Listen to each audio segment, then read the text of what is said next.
aqui, meus queridos. Tomar um cafezinho, beber uma água.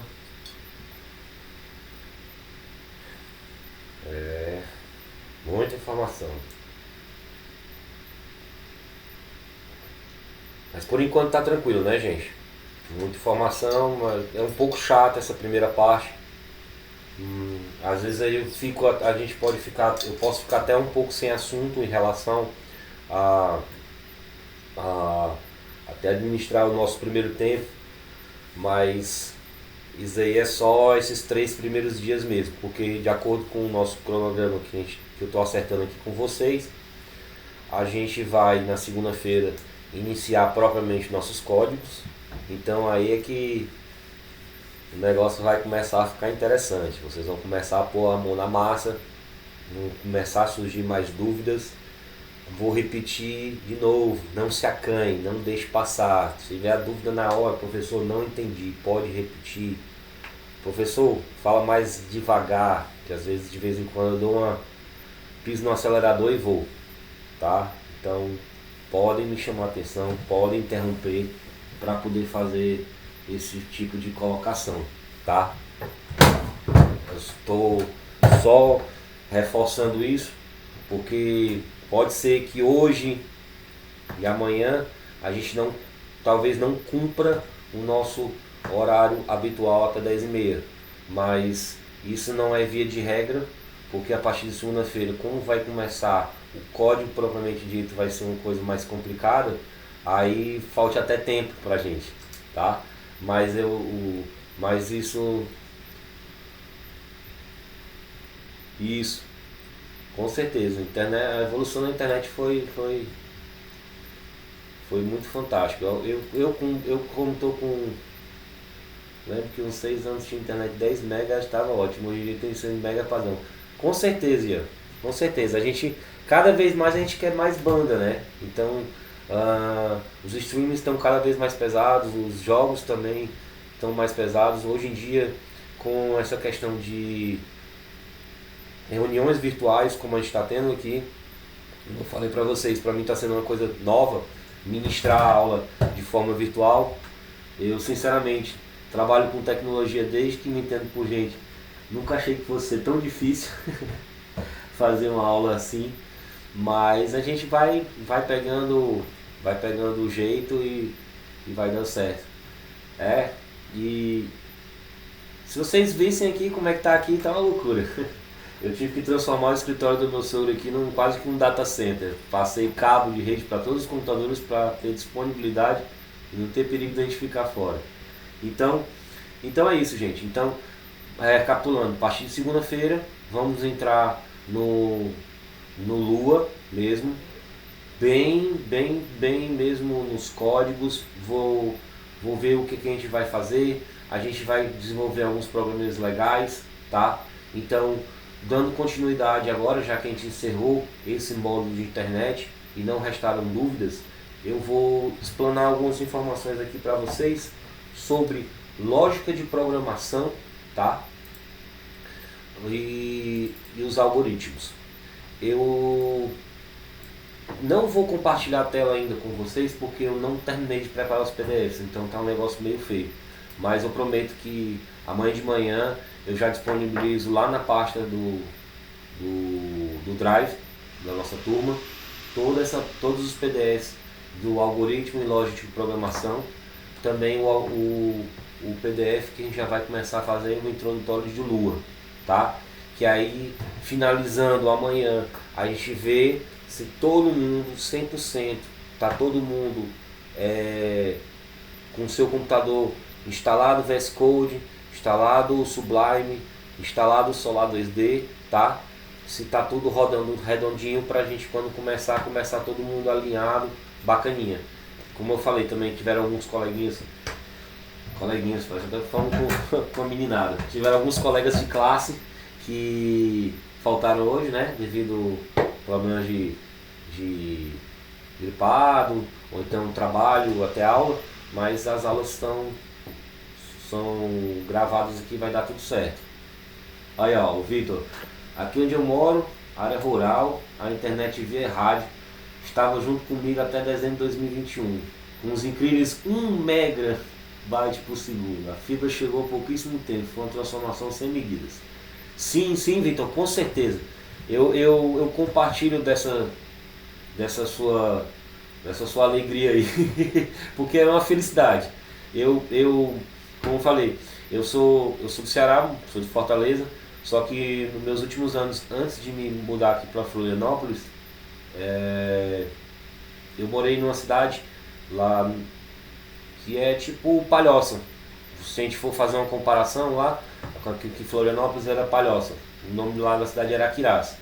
Então quando eu me mudei para lá em 2014, no começo eu tinha internet, também via rádio, com uns incríveis 2 megas, e eu pagava coisa de R$ 60. Hoje em dia aqui eu tenho uma internet de 500 megas que eu pago 100. Fibra ótica, que loucura, né? Então assim, por isso que a internet via rádio era muito mais cara. É muita manutenção, os rádios estragam, tem que se fazer a troca da rota porque uma árvore cresceu no caminho e não tem como fazer a poda.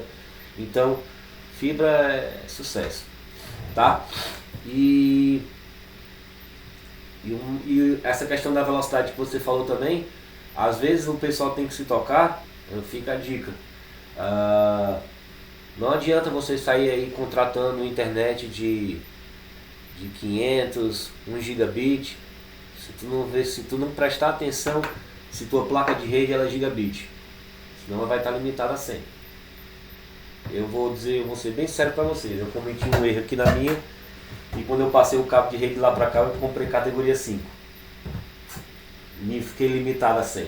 Se eu tivesse colocado categoria 6 eu estava gigabit, estava com meus 500, mas eu creio que meus 100 megas aqui está atendendo. Isso, exatamente, Ian, categoria 6 é 1 gigabit. Ele vai de 10, 100, 1000. Já o categoria 5, ele vai 10 e 100 só. E o que melhora um pouquinho você usar um categoria 5E, que o categoria 5E ele pode chegar até uns 200 MB, 250 megas, tá? Mas para você ter 1 gigabitzão mesmo valendo, tem que ser um cabo de categoria 6. Tá, então vamos continuar. Vamos agora falar sobre os algoritmos e lógica de programação. O categoria, acho que pode ser que tem algumas categorias 5E, que esse E é de enhanced, né? É um melhoramento, ele tem uma blindagem para não sofrer tanta interferência como os cabos convencionais do categoria 5. Mas vamos lá. Vamos agora para algoritmos, tá? Algoritmos e lógica de programação. Show. Então pronto, então temos um case valendo. O Guilherme aí, ó. Fazia tempo que não fazia instalação de rede, mas tá falando, nada como uma pessoa no dia a dia para poder confirmar essa informação pra gente aqui. Tá, vamos lá. Então, vamos falar sobre 2 conceitos fundamentais da programação, tá?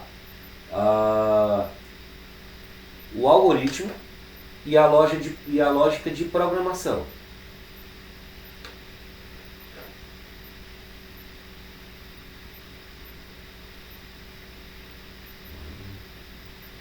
Boa.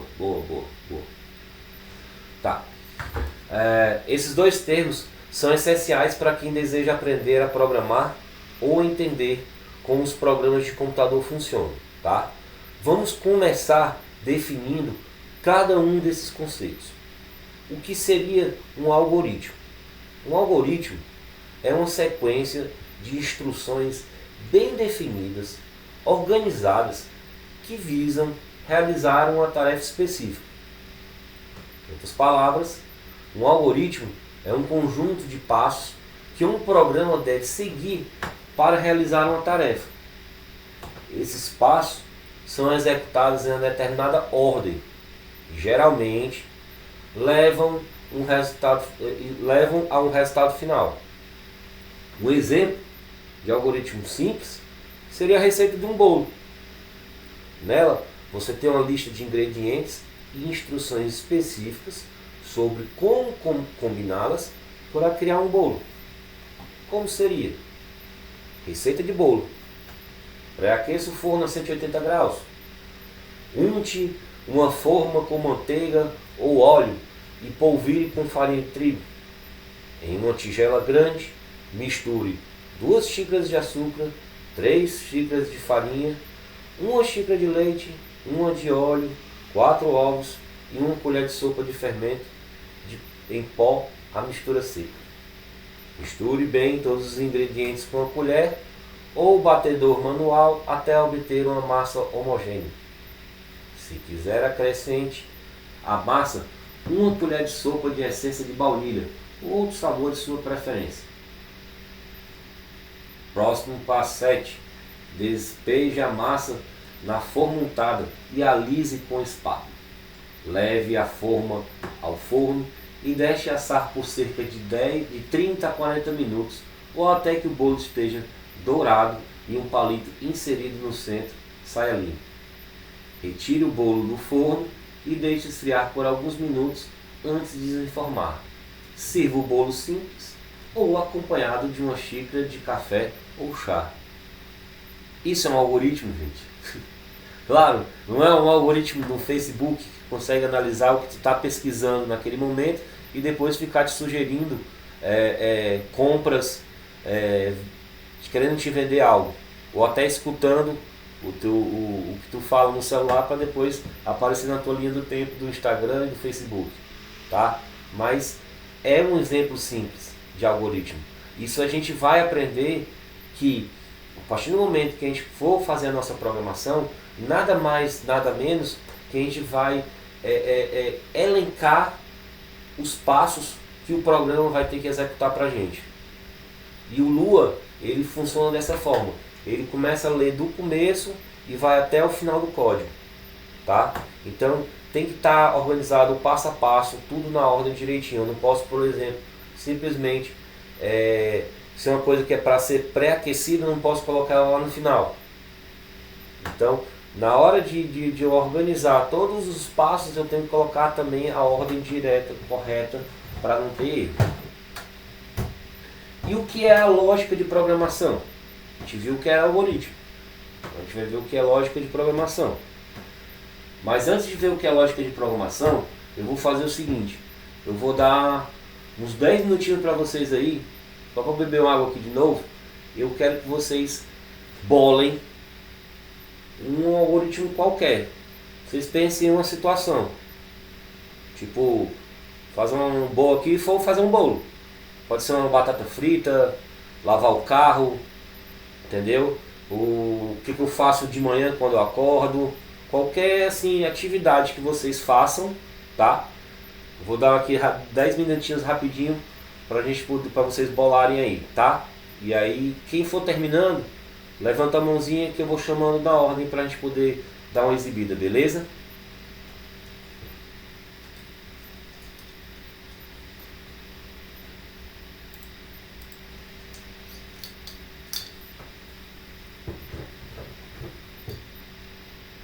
Então, só para confirmar, 9h24 a gente apresenta os nossos algoritmos. À medida que vocês forem terminando, vão levantando as mãos.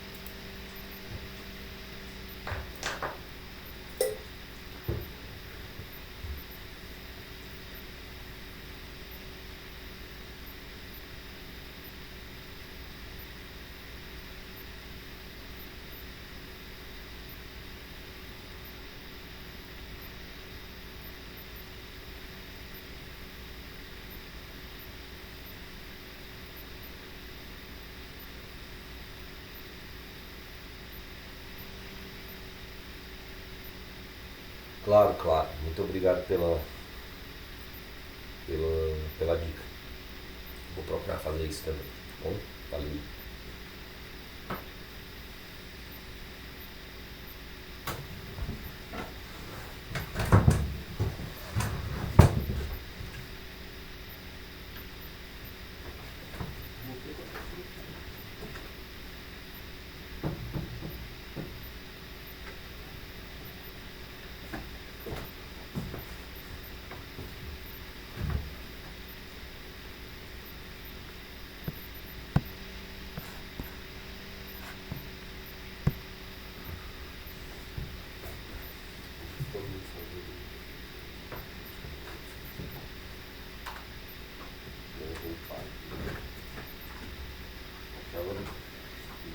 Algoritmos.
de um eu sei.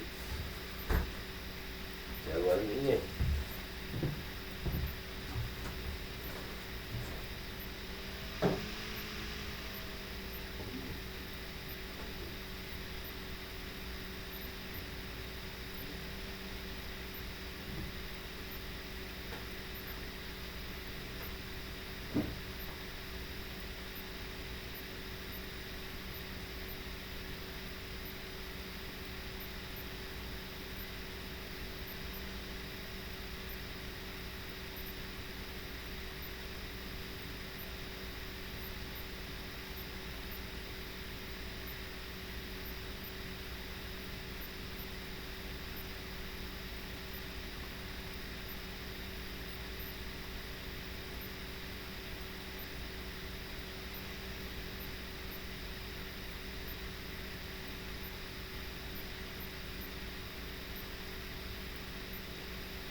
É isso aí, pessoal. Isso aí. Boa, Ian. Ajudando o colega. Muito bom, muito bom. Isso aí. Show de bola. É isso aí que eu quero ver essa união. A gente se ajudando, a gente chega longe. Vocês vão criar aqui conexões bacanas com seus colegas aqui ao longo do curso. Espero que se leve sempre para frente. Esse é o objetivo. Esse a gente não cresce só não. Vamos lá. Vocês querem mais uns 5 minutinhos ou todo mundo conseguiu terminar? Beleza, beleza.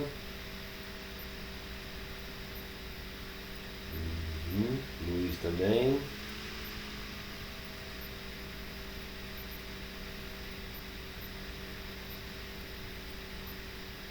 Tá.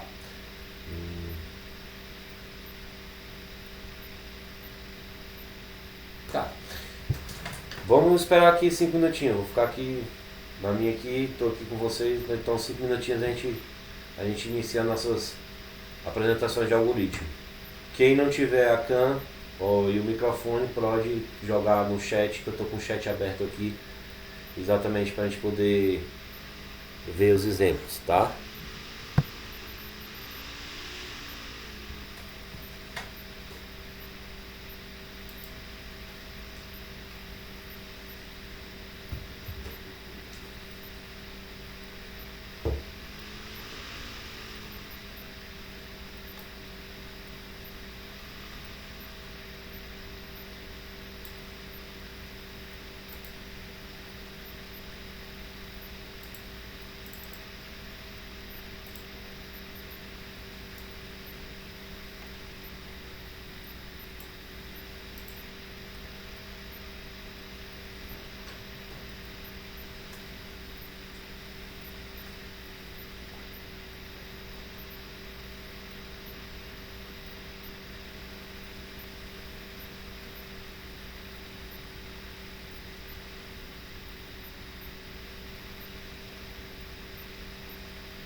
É. Aí, vamos lá continuar, já que ninguém se pronunciou. Vamos lá. Vitor, você quer apresentar o seu? Isso, você mesmo. Tá bom. Tá me ouvindo? Sim, tô te ouvindo, beleza. Tá.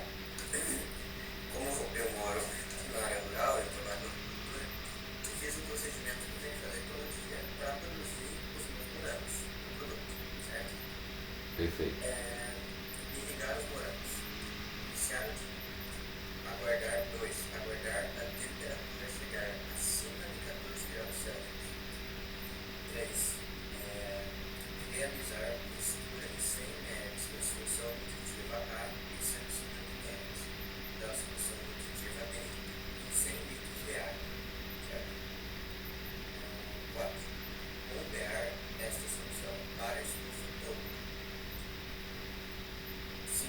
Após entre 15 a 30 dias, dependendo de variáveis climáticas, terá se formado belos morangos que estarão prontos para serem colhidos. Perfeitamente. Então, assim ó, como a gente pode ver com o nosso colega, que o Vitor acabou de descrever, o algoritmo dele nada mais que foi uma tarefa diária que ele faz todo dia, como ele trabalha numa fazenda, ele é produtor rural, ele produz os morangos. Então ele fez todo o algoritmo dele, todo o passo a passo, mostrando como é que ele faz essa questão de irrigar os morangos. Parabéns, é isso daí. Aparentemente é uma coisa besta, mas ao longo você vai ver que essa ideia do algoritmo vai fixar na tua cabeça. Quando a gente for desenvolver o jogo, você vai lembrar da questão de sequenciar todos os passos para poder chegar naquele teu objetivo, tá? Valeuzão. Deixa eu ver aqui mais aqui. Alguém mais quer se apresentar? Vai, Luiz Alberto, manda. Boa noite. Esse processo para enviar um e-mail. Isso.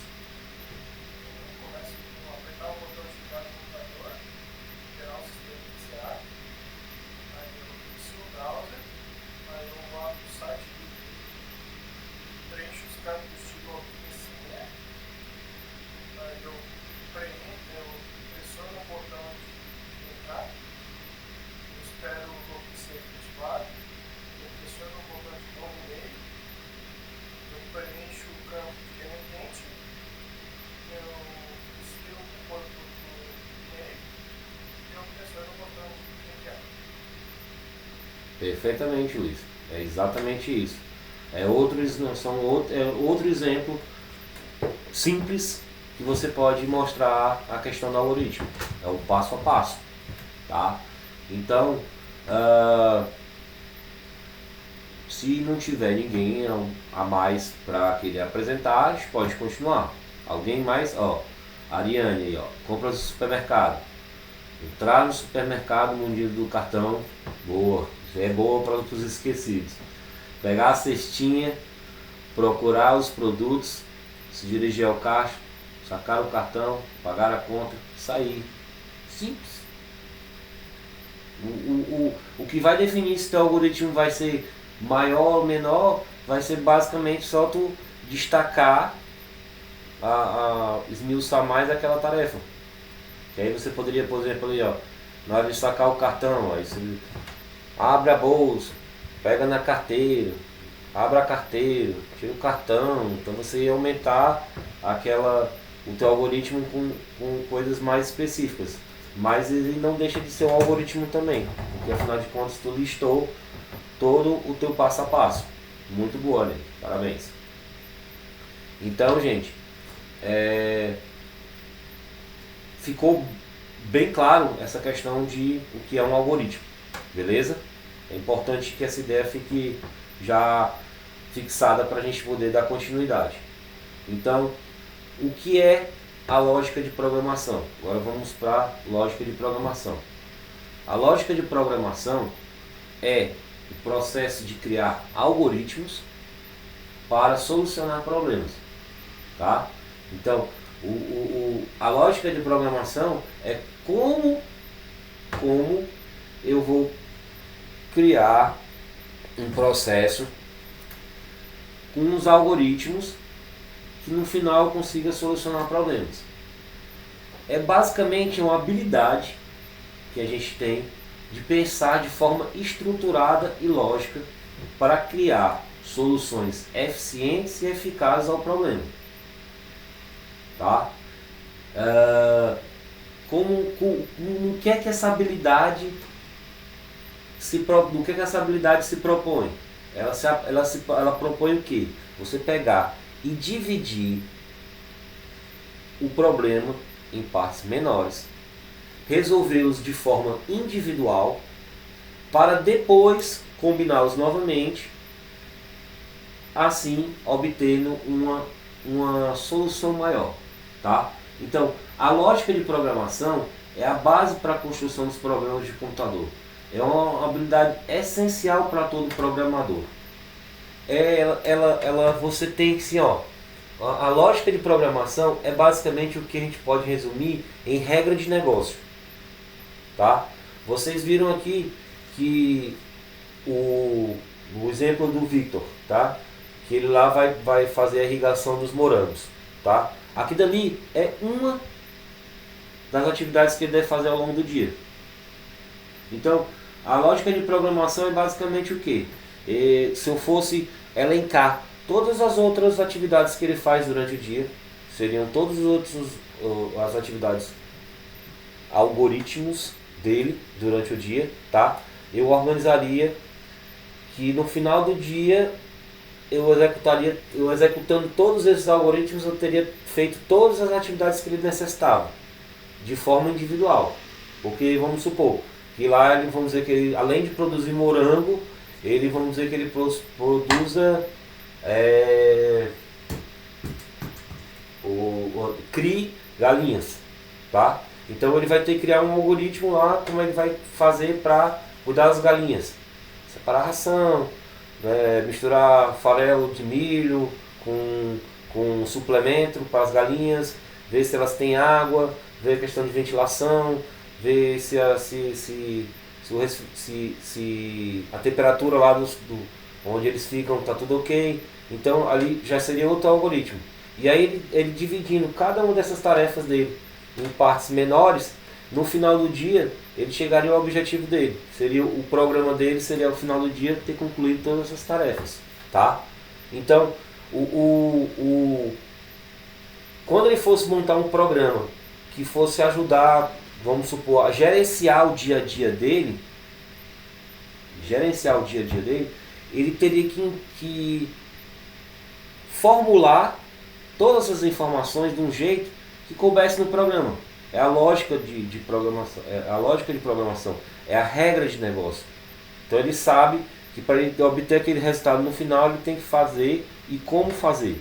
Isso, durante o curso, a gente vai aprender a desenvolver um pouco mais dessa regra de programação, dessa lógica de programação.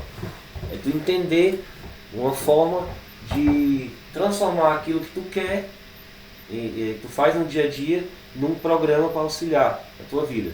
E nisso implica começar com os algoritmos. Então, quando tu junta os algoritmos, todas aquelas tuas tarefas, tu chega num produto final que pode ser chamado de lógica de programação. Tá?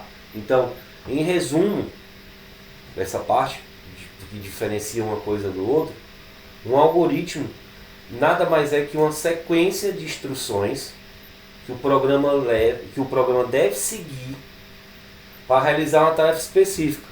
Enquanto a lógica de programação é a habilidade de criar os algoritmos de maneira eficiente e eficaz. Esses dois conceitos vão ser fundamentais para a programação e são a base de criação para qualquer programa de computador.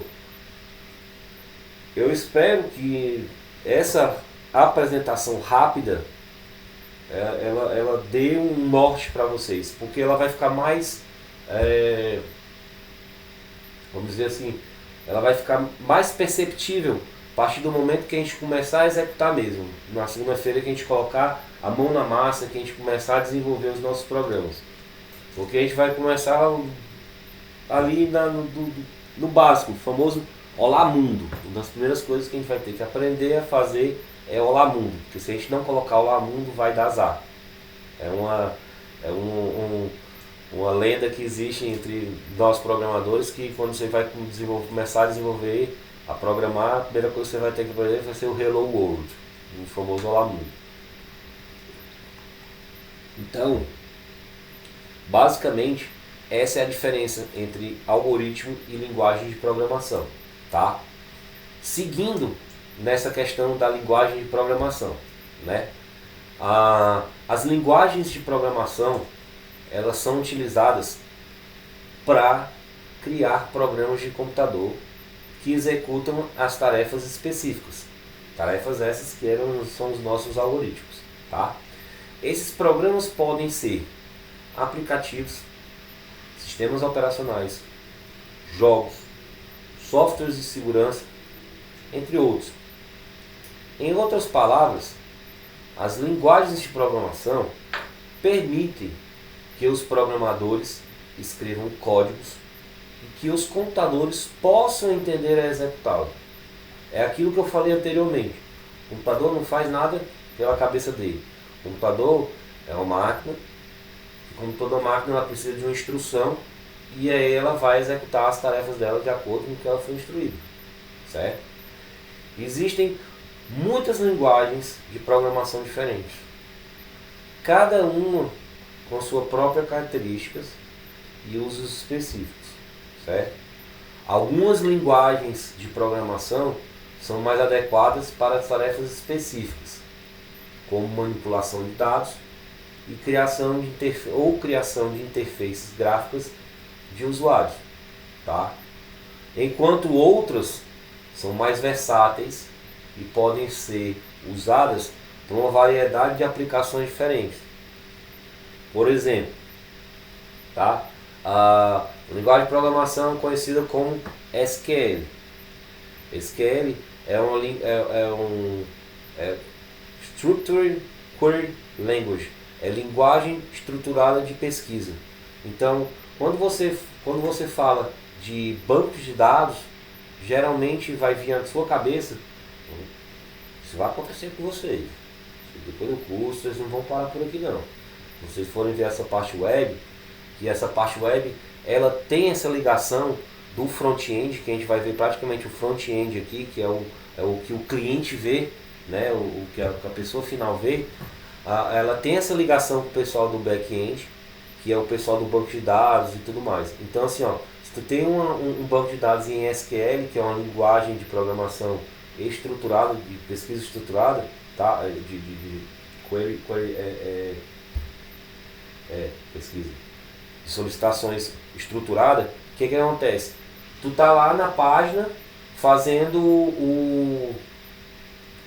um supermercado, é a página do supermercado, tu tá montando tua lista de compras. A partir do momento que tu tá montando tua lista de compras lá, tem todo um background funcionando por trás, no back-end, que está acessando os bancos de dados lá, produto, aí bota lá, shampoo, aí ele vai lá, procura lá no shampoo, no banco de dados tem esse shampoo aqui, ó, já guarda. Vai lá no sabonete, já guarda. Pasta de dente, já guarda. Então, o SQL é um tipo de linguagem própria para banco de dados. A gente vai ver que tem a linguagem de programação que tem o Java, que é diferente de JavaScript. O Java, ele é utilizado, em muitos equipamentos, em celulares, em sistemas do judiciário. Todo o sistema judiciário brasileiro, ele trabalha com assinadores que trabalham única e exclusivamente com programação Java.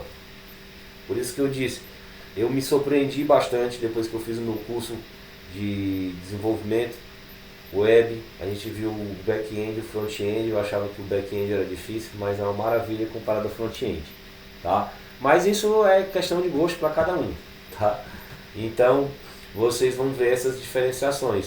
Como hoje em dia, por exemplo, tem Python, tem PHP, tem Lua, Tudo isso são tipos de programação que são conhecidas mais como back-end, tá?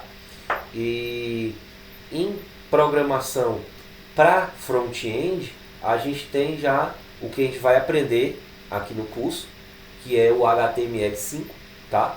O CSS3 e, como eu falei, aquela pitadinha de JavaScript, que o JavaScript é bem bacana e hoje em dia tem uma série de ramificações, uma série de novas tecnologias que a gente for aprofundar, a gente acaba fugindo um pouco do nosso foco. Mas aí você vê, você tem React, você tem JSON, são todas tecnologias que você usa de programação, tanto end como para front, tá?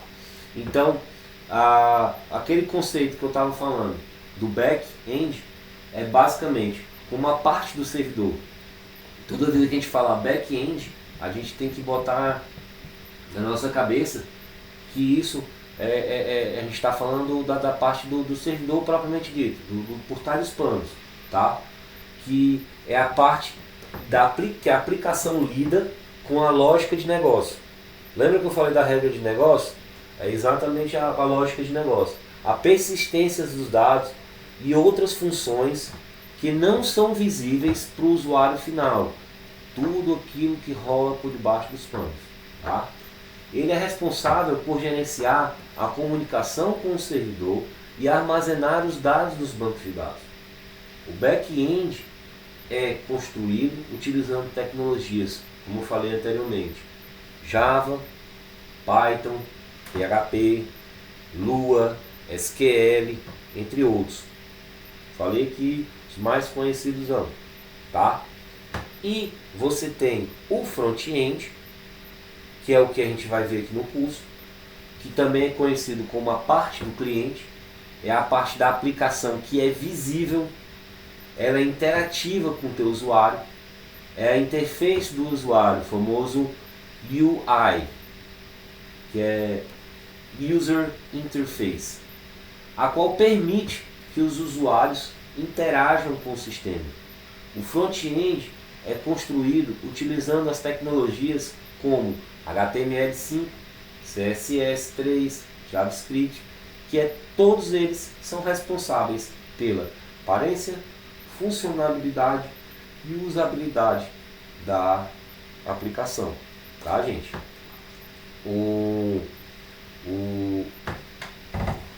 Concluindo, então, o front-end é a parte visual, interativa de uma aplicação, enquanto o back-end é a parte que gerencia as funções por trás dos bastidores, incluindo a lógica de negócio, a comunicação com o servidor, certo?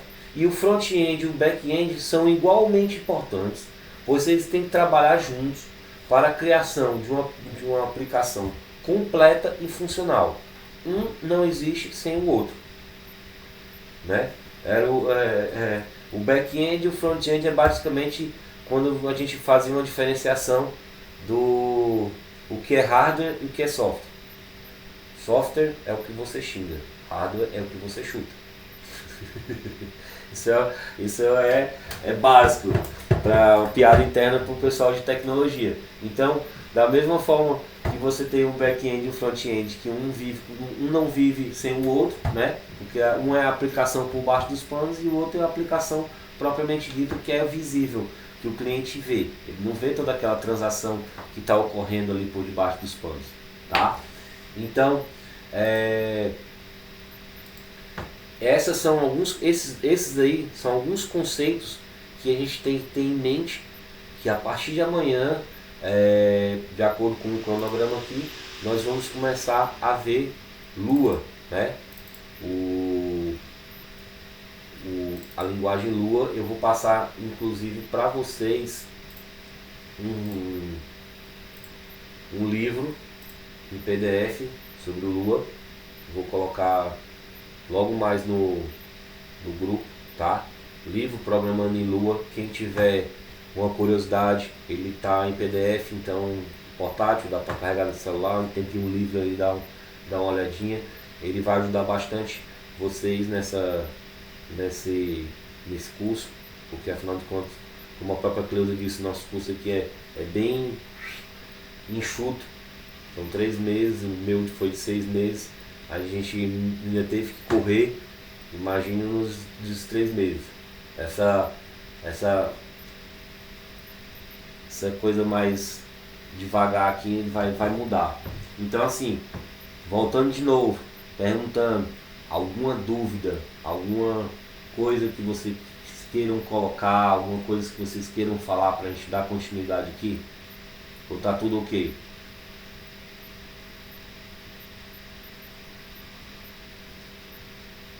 Beleza, Roberto fez. Tá certo. Então, gente, deixa eu ver aqui o que eu posso mais apresentar para vocês aqui. Só um minutinho. E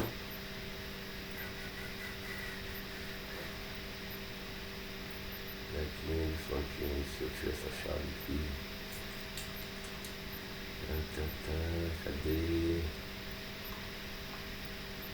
Cadê? Cadê?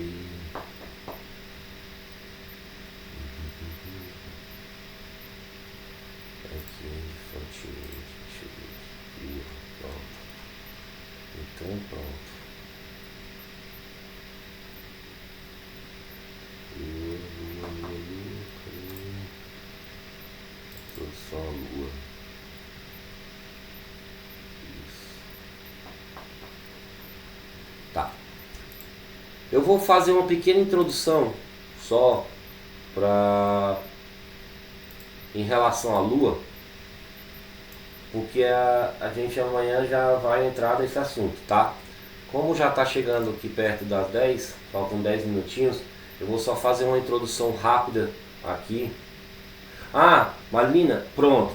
Deixa eu compartilhar minha tela aqui para te mostrar aquilo que você tinha me perguntado em relação à aula de ontem, tá?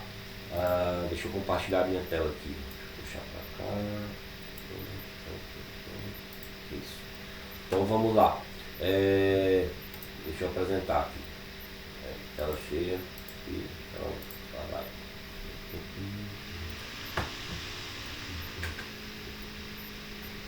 Não. Então aqui, ó. Você disse que o seu Sublime Text, na hora que você abria, ele não estava apresentando aqui. Você abriu o seu Sublime e não estava apresentando essa barra lateral aqui, não é isso?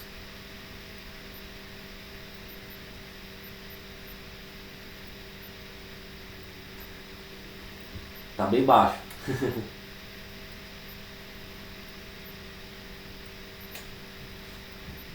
Eu continuo sem te ouvir, tu pode digitar?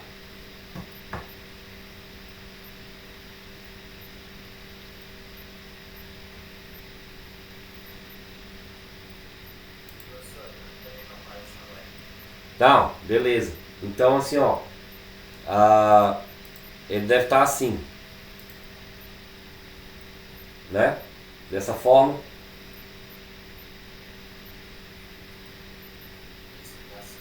Tá. Então, ó, para poder visualizar, para vocês poderem visualizar essa barra lateral que tinha no meu, é bem simples. Vocês vão aqui na quinta opção, View. Logo nesse primeiro item, Sidebar, você vem aqui nessa opção, Show Sidebar.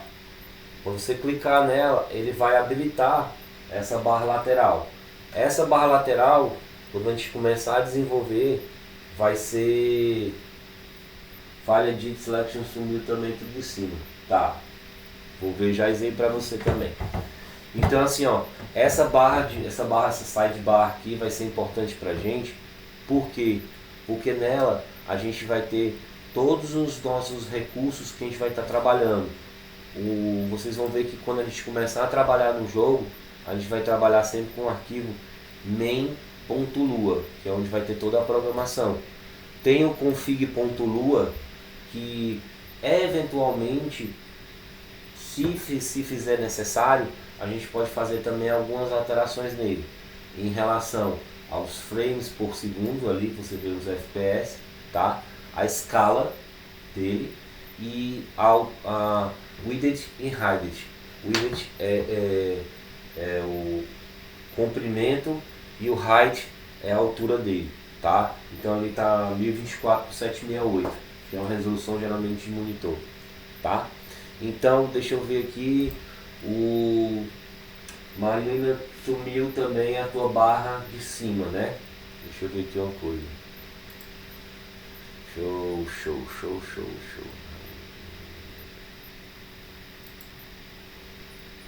Isso.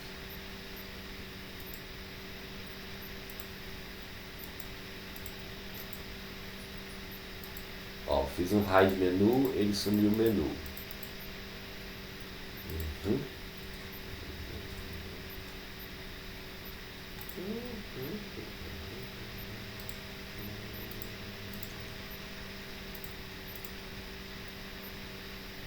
Boa pergunta, me pergunta também. Out. Ah, tá. Ó, seguinte. Me lembrei aqui, me deu um lampejo aqui, tá?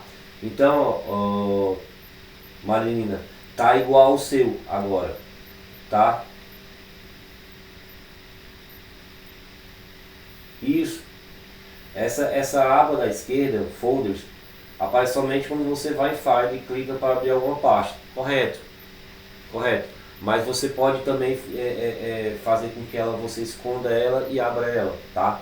Então, Marina, no teu caso, da tua barra superior ter sumido, aperta a tecla Alt do teu teclado, tá?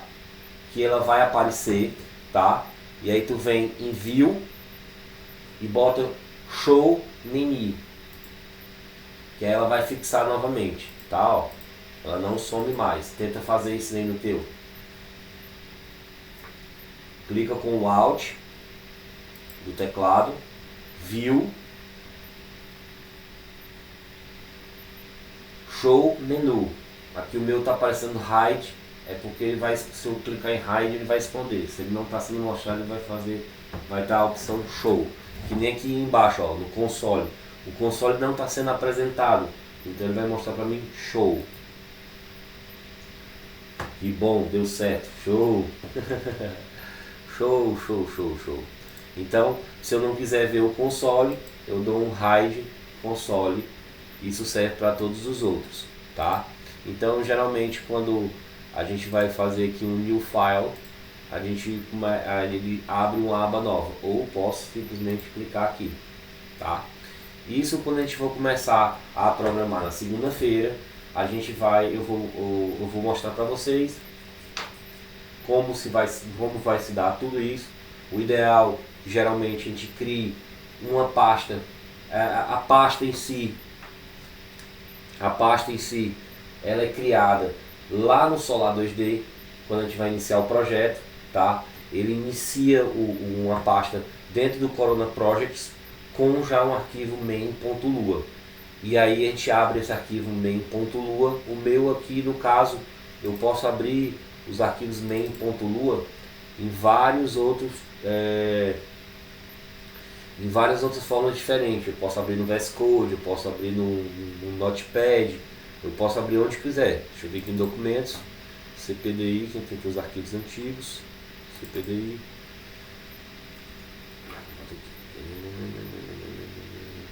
Corona Projects, cadê?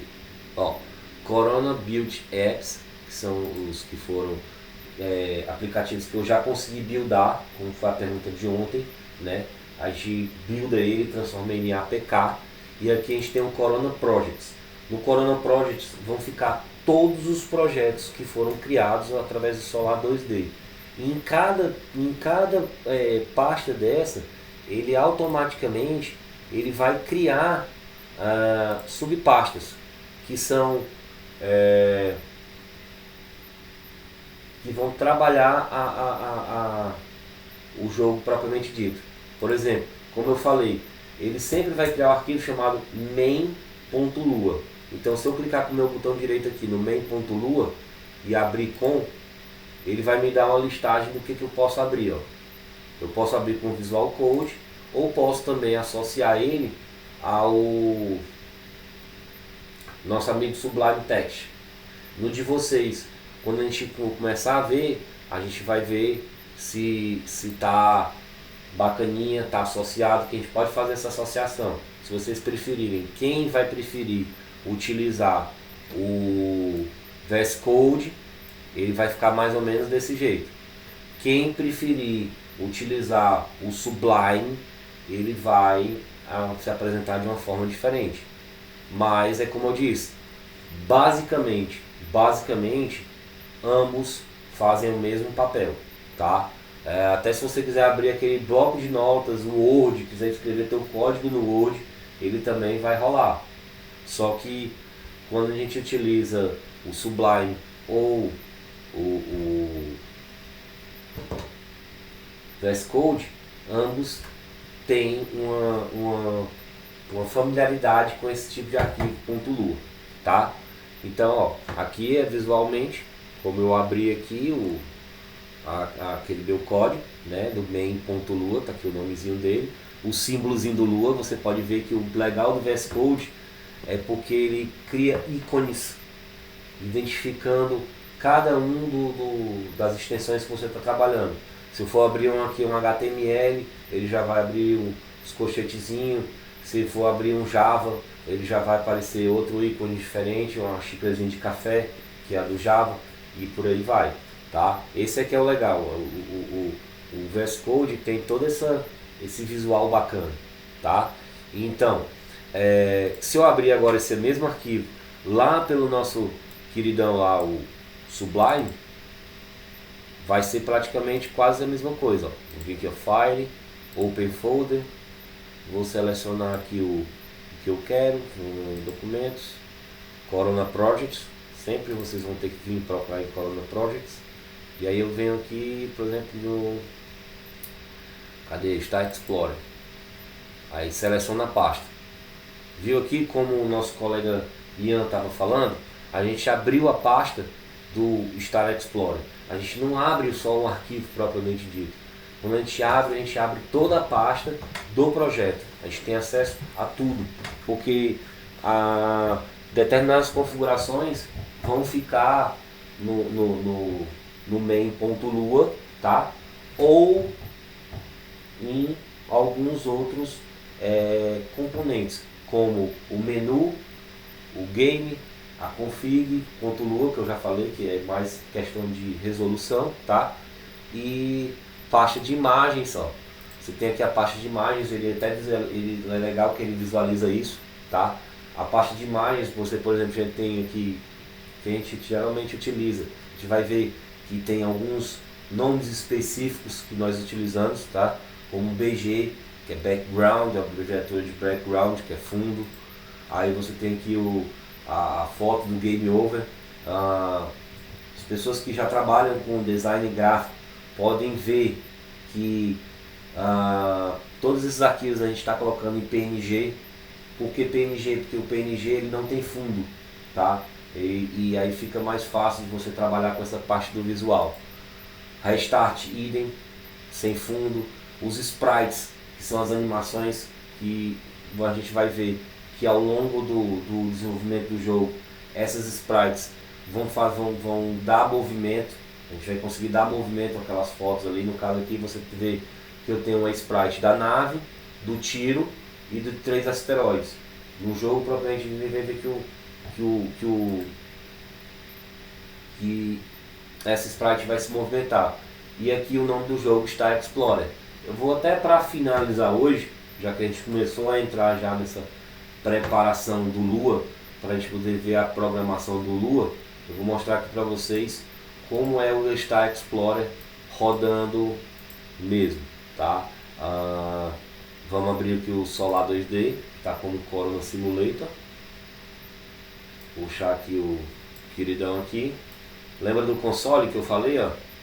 Eu vou deixar ele minimizado aqui do lado, mas assim que o jogo começar a rodar, eu quero que vocês vejam o código fonte trabalhando aqui atrás. Então aqui, ó, eu vou abrir o Start Explorer, vou aqui em recentes, porque já está aberto recente, tá? Estão ouvindo a musiquinha? Pois é, Então aqui ó, você vem aqui ó, play. Tá vendo aquelas sprites que antes vinham? Agora estão em movimento, ó. A nave se movimenta e o tiro sai, ó. Eu clico em cima da nave para movimentar ela, seguro. É o tap and touch, que é o que segura. E o touch, que faz o disparo. Quando eu clico, ele dispara. Então, isso é basicamente o que a gente vai aprender. Você vê vendo ali, ó, os pontos vão aumentando a cada asteroide destruído. E se caso ocorrer uma colisão, ó, a nave explode e ela faz o respawn, né? Ela volta e você continua aqui e perde uma vida. Tudo isso a gente vai aprender durante esse nosso tempo de curso aqui do Lua. Legal, né? Então é isso, gente. Amanhã, nesse mesmo bate-canal, esse bate-horário, são 10h04, nós estamos encerrando por hoje. Hoje a gente viu já história da internet, para poder já fazer uma visão geral para todos nós, né? História da internet e lógica de programação e algoritmos, né? Amanhã a gente vai continuar com o Lua, vamos iniciar o Lua, vamos fazer todo um histórico do Lua, vou começar a apresentar já quais são os pormenores que a gente vai ter que tratar todo dia, como variáveis, para poder criar o algoritmo, tá? Então, amanhã é Lua, último dia de molezinha, tá? Uma boa noite a todos, muito obrigado pela paciência, valeu, e aí vamos nessa balada aí que vai dar certo. Logo, logo vai faltar tempo pra gente. Então vamos aproveitar, tá bom, pessoal? Uma boa noite a todos, valeu, brigadão, boa noite.